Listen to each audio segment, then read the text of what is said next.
राजकारणात दर मिनिटाला काहीतरी नवं घडतंय। बातमी कुणीही दे, पण खरी अपडेट मिळते फक्त राजकीय लाईव्हवर। महाराष्ट्राच्या राजकारणात पुन्हा एकदा चाल आणि पलटीची अद्भुत नाट्यरचना पाहायला मिळाली। 7 राज्यसभा जागांसाठी रंगलेल्या निवडणुकीत सत्ता आणि विरोधकांच्या आकडेमोडीत अनेक शक्यता, अनेक दावे आणि अनेक दिग्गजांची नावं पुढे येत होती। भाजपला 4, शिंदे सेनेला 1, अजित पवार गटाला 1 आणि महाविकास आघाडीच्या वाट्याला केवळ 1 जागा अशी गणितकोंडी। त्या एका जागेवर 3 दिग्गज पक्षांचे दावे होते: काँग्रेस, शिवसेना आणि राष्ट्रवादीचा शरद पवार गट। प्रत्येक पक्षाला वाटत होतं ही जागा आमचीच, पण राजकारणात शेवटचा डाव कोण साधतो हेच खरं महत्त्वाचं असतं। आणि इथेच सुरू झाली चाल प्रतिचालांची एक शांत पण तितकीच तीव्र लढत। दिल्लीपासून मातोश्रीपर्यंत किल्लीची सफर।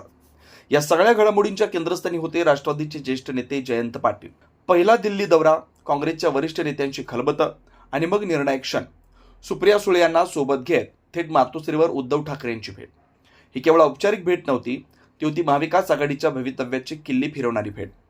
जयंत पाटील आणि उद्धव ठाकरे यांचे सुसंवादाचे धागे जुनेच, त्याच विश्वासाच्या नात्यानं राजकारणातील एक मोठा पेच सुटला। भेटीनंतर वातावरणात अचानक शांतता पसरली। अनेक नेते संभ्रमात राहिले। सोशल मीडियावर संकेत, सूचक ट्विट्स, राजकीय इशारे झळकू लागले। पण खरी चाल कुठं आणि कशी लागली हे फार थोड्यांना उमगलं। वस्तादांची शांत चाल। गेल्या 60 वर्षाहून अधिक काळ विधिमंडळाच्या राजकारणात वावरलेलं नाव शरद पवार। राजकीय कुस्त्यांचा खरा वस्ताद, अनेकांना चितपट करणारा पण स्वतःचे पत्ते शेवटपर्यंत न उघडणारा खेळाडू। राष्ट्रवादीत फूट पडली, सत्तेच्या समीकरणात बदल झाले आणि अजित पवार वेगळ्या वाटेवर गेले। अशा परिस्थितीत यावेळी शरद पवारांचा डाव फसणार अशी कुजबूज अनेकांकडून होत होती। पण वस्तादानं शांतपणे, संयमानं योग्य क्षणाची वाट पाहिली।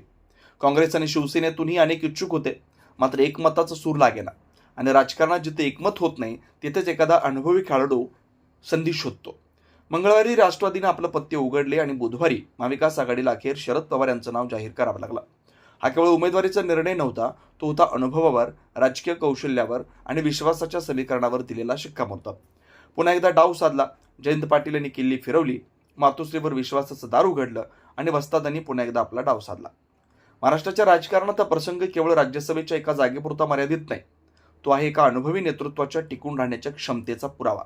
राजकारणात आकडे महत्त्वाचे असतात, पण त्याहून महत्त्वाची असते वेळ साधण्याची कला, आणि ती कला अजूनही शरद पवारांच्या हातात तितकीच धारदार आहे हे या राज्यसभा निवडणुकीनं पुन्हा सिद्ध केलंय।